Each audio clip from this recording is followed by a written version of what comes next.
하나님의 말씀 욥기 42장 1절에서 6절 말씀까지 우리 한 절씩 교독하도록 하겠습니다. 성경이 잘못 되었네요. 욥기 42장 1절에서 6절 말씀까지 한 절씩 교독하도록 하겠습니다. 욥이 여호와께 대답하여 가로되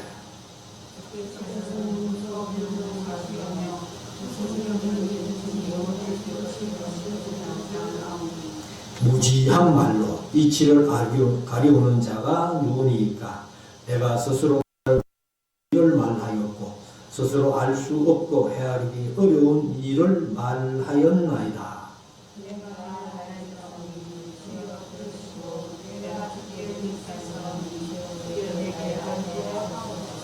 내가 죽게 대하여 귀로 듣기만 하였었더니 이제는 눈으로 주를 배웠나이다.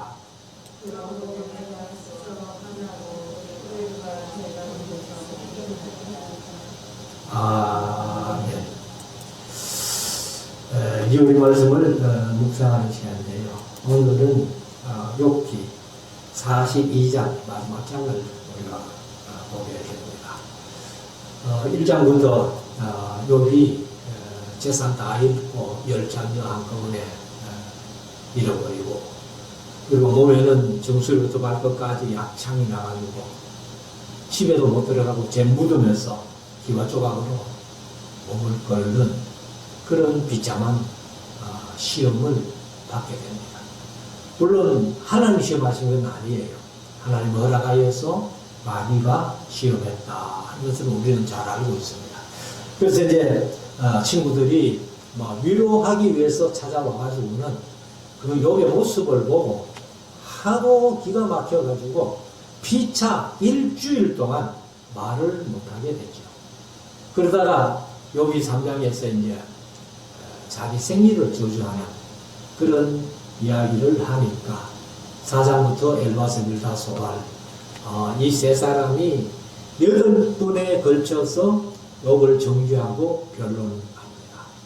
그래서 이 엘바스 빌닷 소발은 점점 그 정죄하고 변론하는 말의 양이 줄어들는데 욥은 그에 반해서 자기가 이제 변론하고 싶은 얘기들을 쭉 할 때에 점점 늘어나는 모습을 우리가 볼 수 있습니다.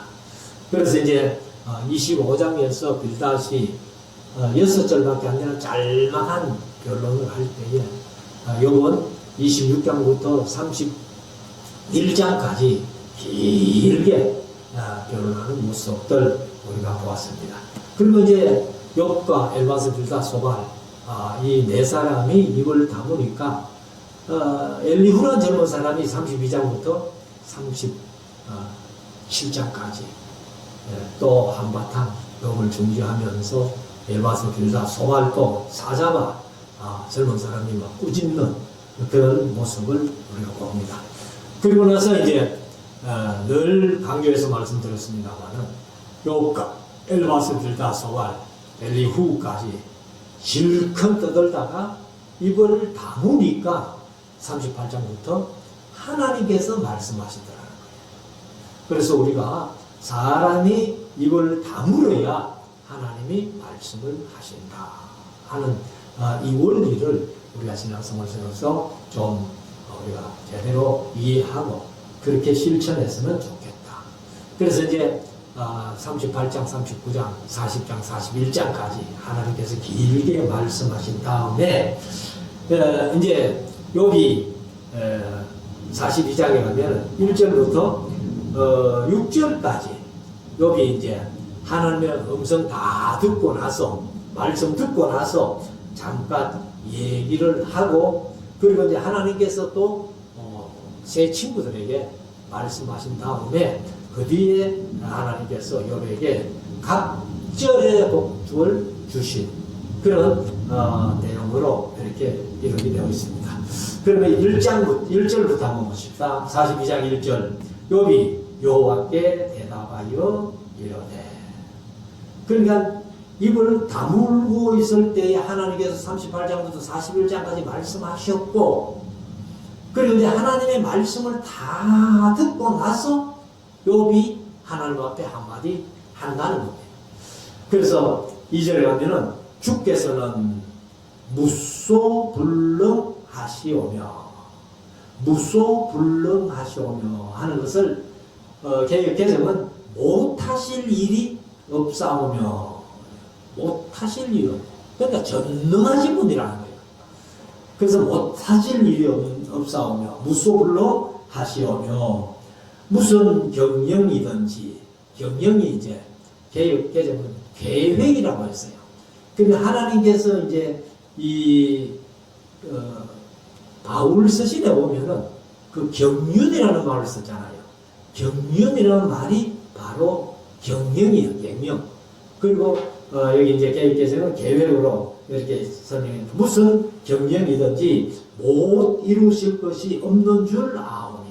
하나님께서 뜻하신 바 하시고자 하면은 뭐든지 할 수 있다는 거예요. 그러니까 하나님 전능하신 분이니까 당연한 거죠. 그래서 못 이루실 것이 없는 줄 아오니. 3절, 무지한 말로 이치를 가리우는 자가 누구니까.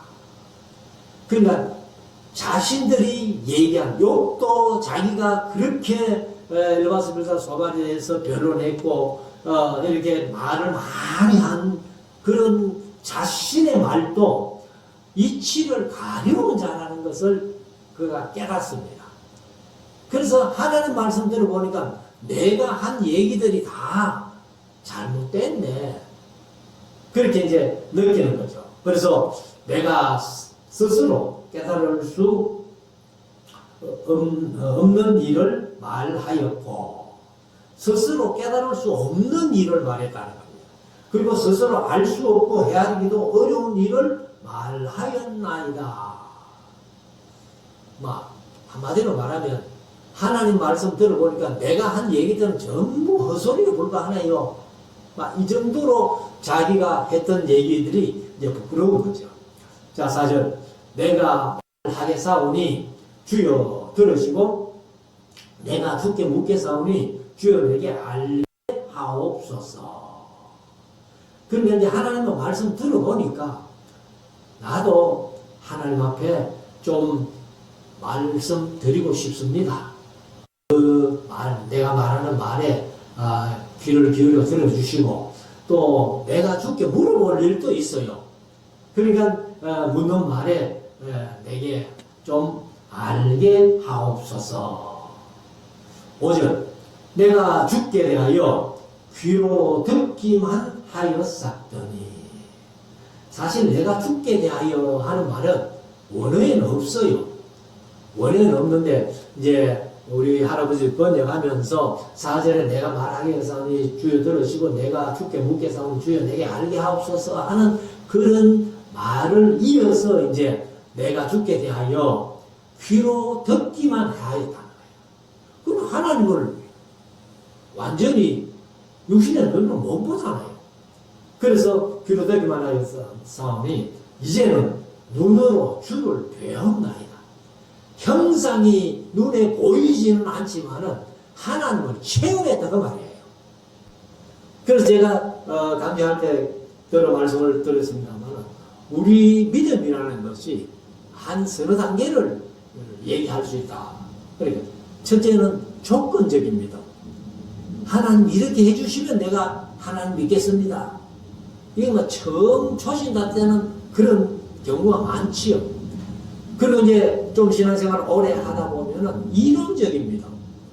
그러니까 성경을 좀 듣고 이론적으로는 아는데 전혀 그 말씀에 따라 실천도 안 되고 이렇게 믿음이 자라지 않는 그런 경우도 있고, 그 다음에 이제 마지막 단계가 체험적인 믿음이에요. 체험적인 믿음. 그러니까 욥도 사실은 하나님의 음성을 그렇게 들었지만은 하나님 얼굴을 보지는 못해요. 그래서 내가 이제는 눈으로 주를 배웠나이다 하는 것은 내가 이제는 하나님을 체험적으로 믿을 수 있습니다 하는 그런 얘기입니다. 그래서 내가 이제는 눈으로 주를 배웠나이다. 6절. 그러므로 내가 스스로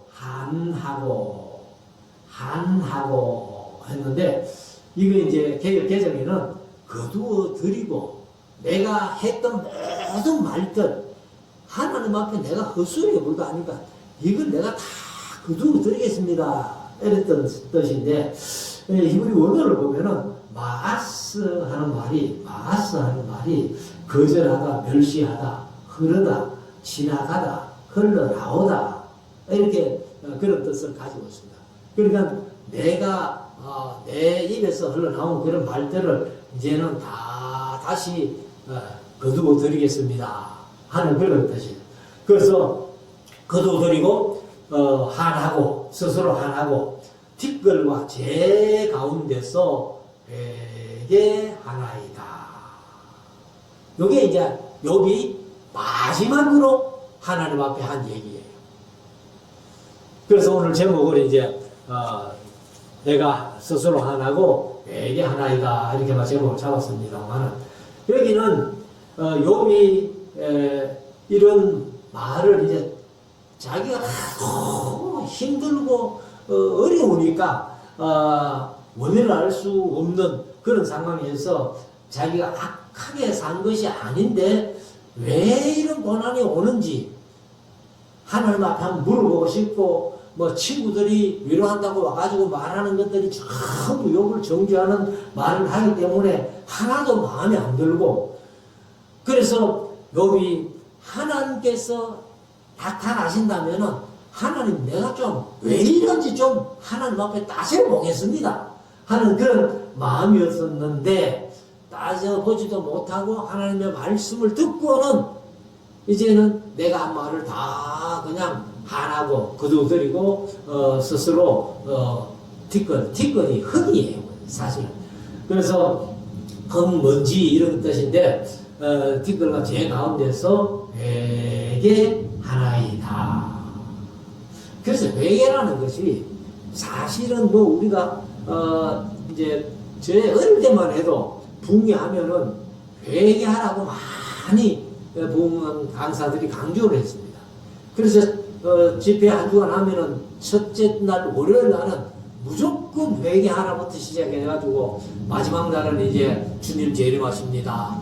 예비하고 계십시오. 준비하고 계십시오. 깨어 계십시오 하면서 재림 준비 설교를 많이 했는데, 요즘은 뭐 부흥회와야 전부 복 받는 얘기만 하지 부흥회 뭐 그런 회개하는 설교, 뭐 재림 준비하라는 설교 잘 안 합니다. 우리가 이제 낮에는 요한계시록을 이제 지난 주일 2장까지 했으니까 앞으로 이제 22장까지 가면은 항상 주의 재림을 준비하고 예비하고 깨어 있어라 하는 그런 말씀을 하고 있습니다. 그래서 내가 티끌과 제 가운데서 회개하나이다. 7절. 여호와께서 욥에게 이 말씀을 하신 후에, 이 말씀 38장부터 41장까지 이 말씀을 하신 후에 대만 사람 엘리바스에게 이르되, 그러니까 엘리바스, 빌닷, 소발 세 사람의 대표가 엘리바스니까, 그래서 엘리바스에게 이르되 내가 너와 내 두 친구에게 노하나니. 그러니까 엘리바스 너뿐만 아니라 빌닷, 소발 너희 친구들도 같이 내가 너희에게 노한다. 노하나니 이는 그 이유는 그 말이죠. 너희가 나를 가르쳐 말한 것이 내 종 욥의 말같이 정당하지 못함이니라. 그렇게해서는 옳지 못하다는 거예요. 그러니까 하나님을 잘못 알고 있는 거예요. 그래서 우리가 욥기를 읽어보면 엘리바스, 빌닷, 소발 이런 사람들이 얘기한 게 뭐 신학적으로나 맞는 것 같아. 그렇지만은 제가 늘 강조해서 말씀드렸습니다만, 하나님의 말씀을 인용한다 할지라도 남을 정죄하는 일은 바람직하지 못하다. 그렇게 말씀을 드렸습니다. 그래서 사실 우리가 사람을 보고 하는 말도 자칫하면 하나님께 대하여 하는 말이 될 수 있다는 거예요. 그래서 지금 욥에게 일어나는 모든 사건에 대해 이야기하다 보니까 자연적으로 네가 이런 일 당한 것에 대해서 하나님은 이렇고 하나님은 저렇고 뭐 하나님이 어떻게 심판하시고 뭐 어떻고 징계하시고 뭐 이런 말을 자꾸 하니까 그러니까 이제 하나님에 대해서 너희들이 얘기한 것이 욥의 말같이 정당하지 못한다, 옳지 못했다는 겁니다. 그래서 8절에 가면은 그런즉 너희는 엘바스 빌다 소발 세 사람에게 얘기를 하는데 수송아지 7과 수양 7을 취하여 내 종 욥에게 가서 너희를 위하여 번제를 드리라. 그러니까 이 엘바스 빌다 소발 세 사람이 바로 수송아지 7, 그 다음에 수양 7을 가지고 욥에게 가서 욥이 너희들을 위하여 제사하도록 그렇게 해라 해가지고 그래서 너희를 위하여 번제를 드리라.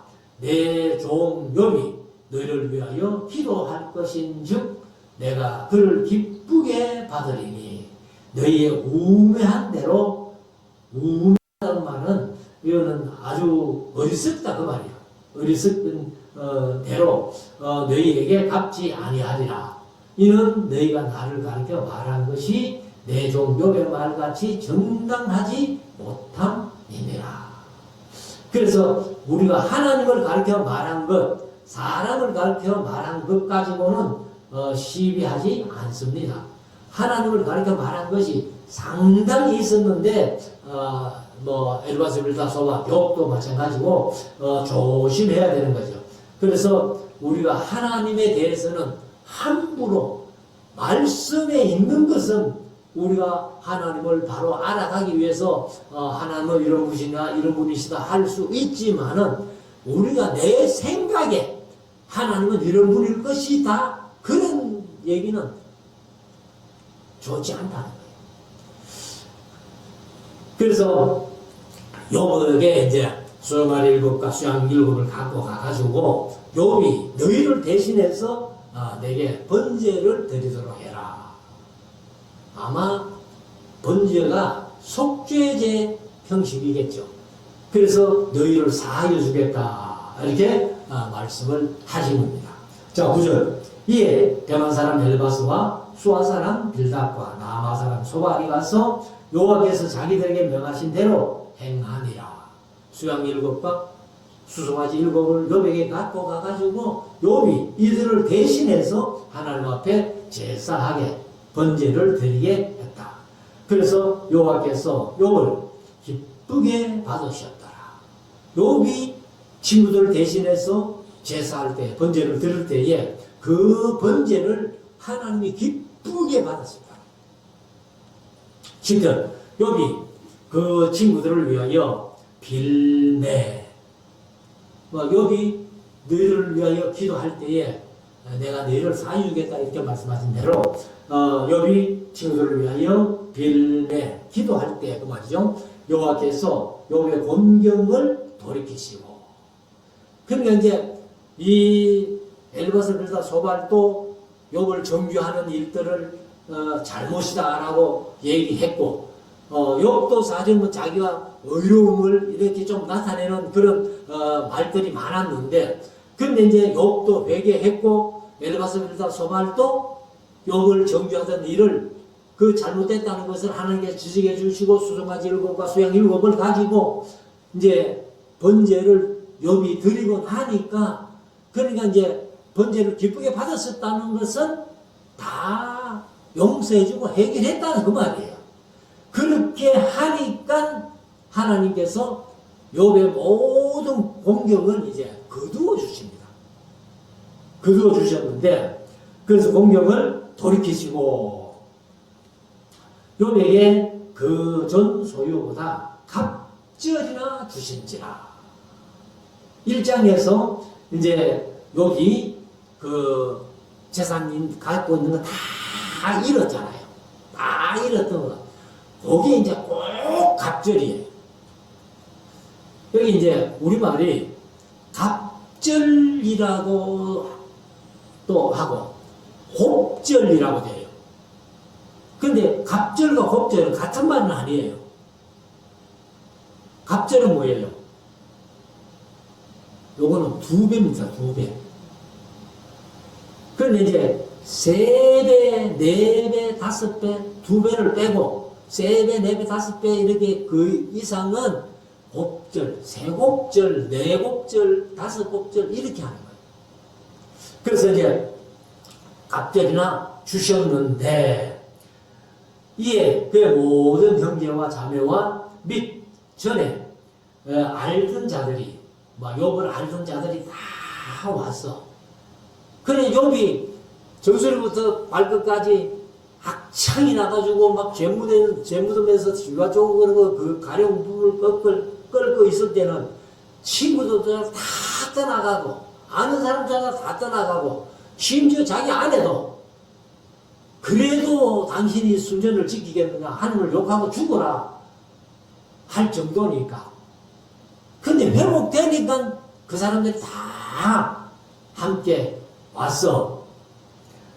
알던 자들이 다 와서 그 집에서 그와 함께 욥과 함께 그 말이죠. 식물을 먹고 여호와께서 그에게 내리신 모든 재앙에 관하여 대하여 그를 위하여 슬퍼하며 위로하고 각각 금 한 조각, 여기 이제 금 한 조각 했는데 요거는 이제 금은 아닙니다. 그래서 이 개역 개념을 보니까 캐시타라고 원어를 그대로 썼어요. 그대로 썼는데 이 캐시타가 도저히 화폐단이라는 거예요. 그러니까 돈을, 그럼 이제 그 뒤에 또 금은 따로 나오잖아요. 그래서 각각 금 한 조각 그리고 금고리 하나씩 주었더라 하는데 처음에 금은 캐시타라는 화폐단이 돈을 줬다 그 말이에요. 돈. 그 다음에 금고리는 이제 귀걸이나 발목걸이나 뭐 이런 것을 줬는데 금고리 하나씩 주었더라. 사실 뭐 욥이 이거 받아봐야 그거 받는 자체가 기쁘겠어요? 그렇게 잃었던 재물이 한꺼번에 하나님께서 갑절이나 채워주셨는데, 그래서 아무튼 욥을 떠나갔던 많은 사람들이 욥을 알던 사람들이 와서 그 집에서 함께 욥과 함께 먹으면서 욥이 고난당한 그런 일들 때문에 떠나갔다가 다시 돌아와가지고는 욥에게 선물을 주면서 함께 위로하고 이렇게 즐겁게 지냈다 그 말이죠. 12절 여호와께서 욥의 못 연애, 여호와께서 욥의 못 연애 했는데 걔 지금 말년에 그래 있어요. 이제 말년에 복을 주사 처음 복보다 더하게 하시니 그가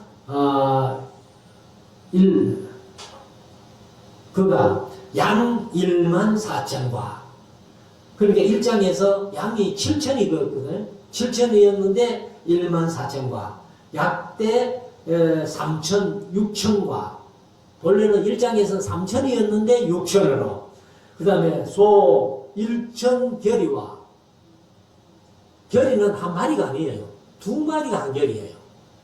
그래서 1장에서는 500결이었는데 1천결이, 그 다음에 암낙이 1천을 두었고, 사실은 암낙이는 500이었는데 갑절로 1000마리 이렇게. 그래서 1장의 숫자에 꼭 갑절입니다. 배예요. 그리고 이제 13절 또 아들 7과 딸 3을 낳았으며, 자녀는 갑절이 아니죠.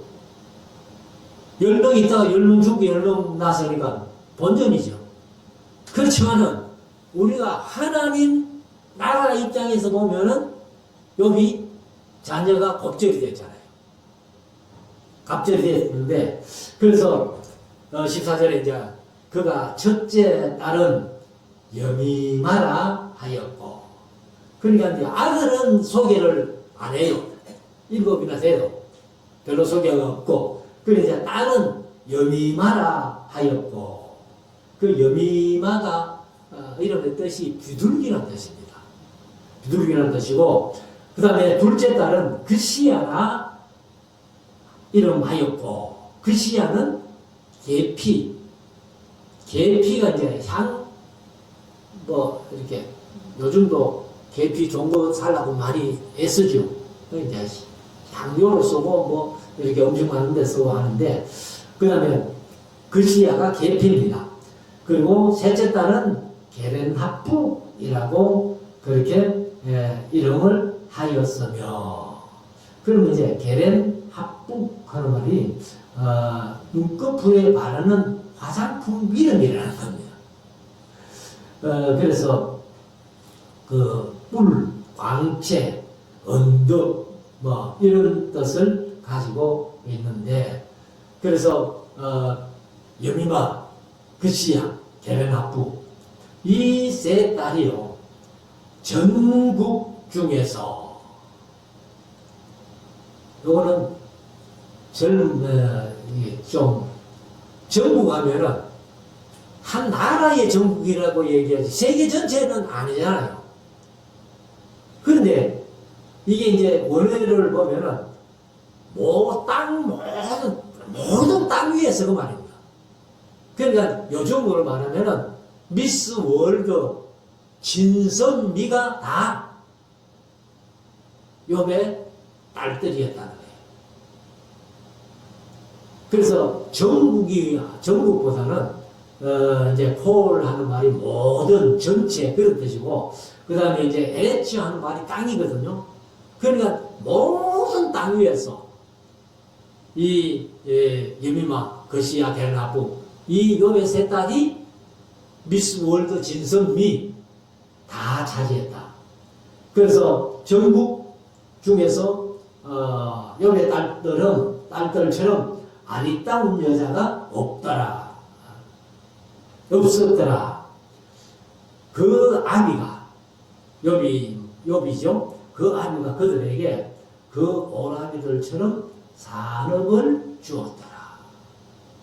그러니까 욥이 그 딸들이 얼마나 사랑스러웠던지, 사실 성경적으로 보면은 이게 이제 딸들에게 유산이 없잖아요.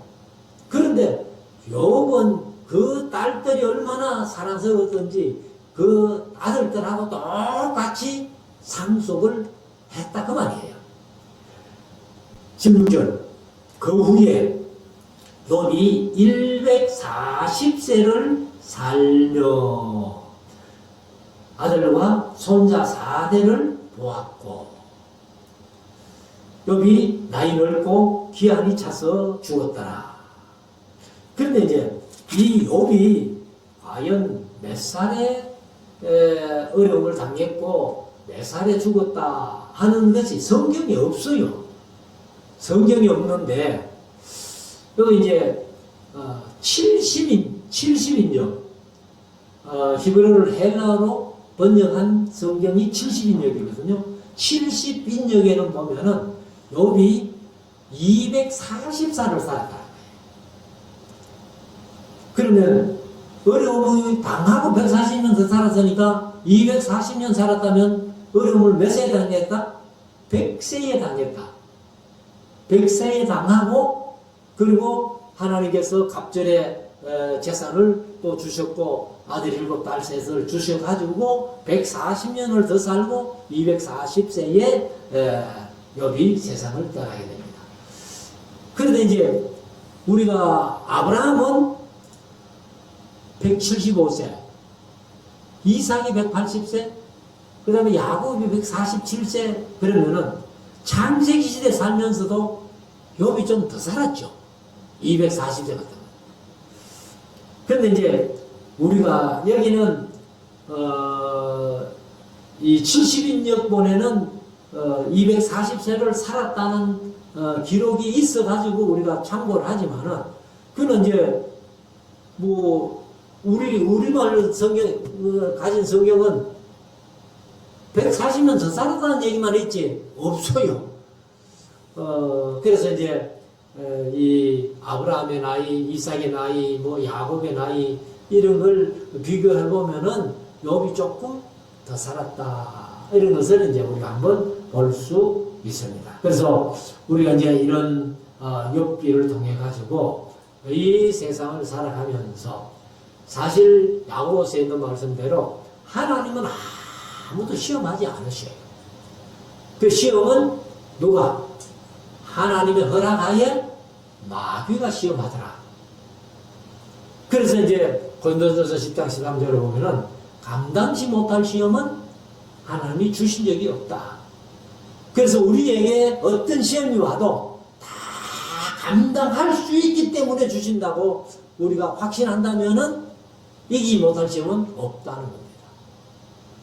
그래서 우리가 욥기를 통해서 이런 신앙의 원리를 바로 알고 앞으로 어떤 시험이 와도 하나님께서 분명히 감당할 수 있는 시험이다라고 우리가 확신하고 잘 견뎌 이기고 승리하는 우리 모두가 될 수 있기를 주의 이름으로 축원합니다. 기도드리겠습니다.